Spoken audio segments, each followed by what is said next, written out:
السلام علیکم ورحمۃ اللہ وبرکاتہ۔ ہمارے معاشرے میں کچھ ایسے لوگ ہیں کہ جب لڑکی کی شادی ہوتی ہے اور وہ دوسرے گھر میں جاتی ہے اور وہاں پر اگر اس سے کوئی کام غلط ہو جاتا ہے یا کوئی کام اس سے نہیں ہوتا تو سسرال میں ساس کی جانب سے، سسر کی جانب سے یا شوہر کی جانب سے یا نند کی جانب سے یا سسرال میں کسی بھی فرد کی جانب سے اسے طعنہ دیا جاتا ہے، اسے ذہنی ٹارچر کیا جاتا ہے کہ تمہارے والدین نے ابھی تمہیں یہ کام نہیں سکھایا، تم سے یہ کام نہیں ہو رہا، تمہاری ماں نے تمہیں یہ نہیں سکھایا، جبکہ یہ بالکل غلط ہے۔ ایسا بالکل نہیں کرنا چاہیے۔ ہمیشہ یاد رکھیں، لڑکے کی مثال گندم کی فصل کی طرح ہے اور لڑکی کی مثال چاول کی فصل کی طرح ہے۔ گندم کو جس زمین میں بویا جاتا ہے اس کو وہاں پر ہی اس کی دیکھ بھال کی جاتی ہے اور وہ وہاں پر ہی وہ مکمل ہوتی ہے گندم کی فصل۔ مطلب لڑکا اپنے والدین کے گھر میں پیدا ہوا ہے تو اس نے سب کچھ اپنے والدین سے ہی سیکھنا ہے۔ اس نے ظاہر سی بات ہے اس نے کسی دوسرے گھر میں تو نہیں جانا، لیکن لڑکی کی مثال چاول کی فصل کی طرح ہے۔ چاول کی فصل کو جس زمین میں بویا جاتا ہے وہ فصل وہاں پر مکمل نہیں ہوتی، بلکہ اس کو کسی دوسری جگہ پر شفٹ کیا جاتا ہے اور وہاں پر چاول کی فصل مکمل ہوتی ہے۔ تو لڑکی کی مثال چاول کی فصل کی طرح ہے، یعنی لڑکی نے اپنے جہاں پر وہ پیدا ہوئی ہے اپنے ماں باپ کے گھر، اس نے وہاں سے بھی سیکھنا ہے، لیکن اس نے سب کچھ وہاں سے، آپ اگر اس سے ایکسپیکٹ کریں کہ وہ سب کچھ وہاں سے سیکھ کر آئے تو ایسا تھوڑی ہوتا ہے۔ اس نے جو کچھ اپنے والدین سے سیکھا وہ تو ٹھیک ہے، لیکن اس نے اب دوسرے گھر جانا ہے اور وہاں سے بھی سیکھنا ہے۔ تو اگر اس سے کوئی کام غلط ہو جاتا ہے تو بجائے اس کے کہ آپ اس کو ذہنی ٹارچر کریں یا اس کو طعنے دیں، آپ اس کی اصلاح کریں، اچھے طریقے سے اس کو سکھائیں۔ اگر آپ اس طرح سے کریں گے، اس کو طعنے دیں گے، نہ وہ سیکھے گی اور نہ ہی آپ کو کوئی فائدہ ہوگا۔ لڑکیوں کے ماں باپ اور ان کے بہن بھائی ان کے لیے دعائیں کرتے ہیں کہ یا اللہ یہ جن گھر میں جائیں ادھر ان کے سسرال میں ان کو سکون ملے، ان کے سسرال ان کو خوش رکھیں، کوئی ان کے اوپر ظلم نہ ہو۔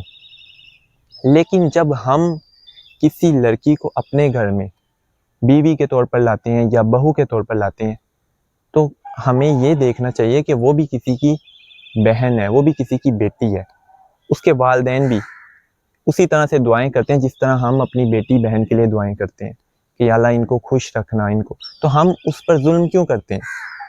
ہم یہ سب کچھ کیوں بھول جاتے ہیں؟ ہم اس پر تمام وہی کام کرتے ہیں، ہم اپنے پوری بھڑاس اس پر نکالتے ہیں۔ اگر اس سے کوئی کام غلط ہو گیا تو یار وہ انسان ہے، وہ کوئی فرشتہ نہیں ہے۔ تو آپ اس کی اچھے طریقے سے اصلاح کریں، اس کو اچھے طریقے سے سکھائیں۔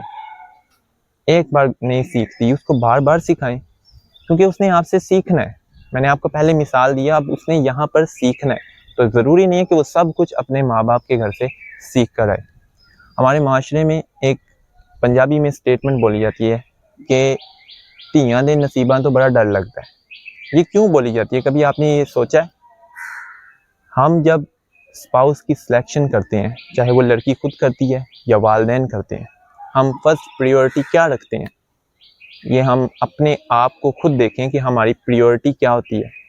کیا ہم دیندار لڑکا سلیکٹ کرتے ہیں یا ہم ایک مالدار لڑکا سلیکٹ کرتے ہیں؟ تب ہمیں یہی دیکھنا چاہیے۔ ہم مثلا 2 پرپوزلز آئے ہیں، ایک لڑکا مالدار زیادہ ہے، وہ اچھی انکم کماتا ہے اور اس کی اچھی جاب ہے لیکن وہ دیندار نہیں ہے، اور ایک پرپوزل ایسا ہے کہ اس میں لڑکا دیندار ہے لیکن وہ اتنی اچھی نہیں کماتا لیکن نارمل کماتا ہے۔ تو جب اس کے دینداری آپ نہیں دیکھتے، آپ اس کی سیٹھی دیکھتے ہیں کہ وہ سیٹھ بہت بڑا ہے، اور جب شادی کے بعد وہ اپنی سیٹھی دکھاتا ہے، وہ ظلم کرتا ہے اس لڑکی پر، نہ اس کو بتاتا ہے کہ میں کہاں سے کماتا ہوں، عیاشی کرتا ہے، کدھر جا رہا ہوں کدھر آ رہا ہوں، تو اس وقت آپ کو احساس ہوتا ہے کہ ہمیں لڑکے کا مال نہیں دیکھنا چاہیے تھا، ہمیں اس کی دینداری دیکھنی چاہیے۔ آپ جب بھی اسپاؤس کی سلیکشن کریں تو آپ اس میں پہلا سوال کیا پوچھتے ہیں اس سے؟ آپ سے یہ سوال پوچھیں گے کہ جی بیٹا کماتے کیا ہو، جبکہ آپ کا سوال یہ ہونا چاہیے تھا بیٹا نماز پڑھتے ہو؟ اس نے اپنے چہرے پر سنت سجائی ہوئی ہے؟ یا کوئی بھی دوسرا عمل آپ اسے پوچھ سکتے ہیں، اس سے دین سے ریلیٹڈ سے کوسچن کر سکتے ہیں اور آپ کو پتہ چلے کہ کیا یہ بچہ دیندار ہے۔ اور بعض ایسے ہوتے ہیں کہ جو چہرے سے انہوں نے داڑھی سجائی ہوتی ہے لیکن اندر سے وہ دیندار نہیں ہوتے، نمازیں نہیں پڑھتے، تو تو ہمیں کیسے پتہ چلے گا کون دیندار ہے؟ تو اس کے لیے آپ کو دعائیں کرنی چاہیے اللہ تعالیٰ سے کہ یا اللہ ہم اپنی طرف سے پوری کوشش کریں گے کہ ہم دیندار لڑکا سلیکٹ کریں، ہم اپنی طرف سے پوری کوشش کریں گے، آپ ہماری مدد کریں، مولا ہماری مدد کریں۔ تو گھبرائیں نہ کہ جی تیاں دے نصیبہ تو بڑا ڈر لگتا ہے، اللہ تعالیٰ سے دعا کریں کہ یا اللہ ہم اپنی پوری کوشش کر رہے ہیں، آپ اپنی رحمت کریں اور ہم دیندار کو ہی سلیکٹ کریں گے۔ تو میں آپ سب کو یہی ایڈوائز کروں گا۔ اللہ کے نبی صلی اللہ علیہ وسلم کی آپ کو ایک حدیث کا مفہوم بتاتا ہوں۔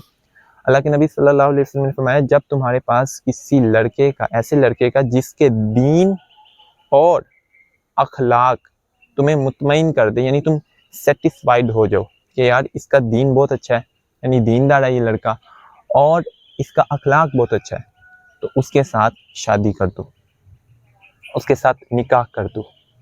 تو یہ میں آپ کو مفہوم بتا رہا ہوں۔ تو ہم یہ دیکھیں کہ ہماری پریورٹیز کیا ہیں، ہم اگر دیندار دیکھ رہے ہیں یا ہم دنیا دار دیکھ رہے ہیں۔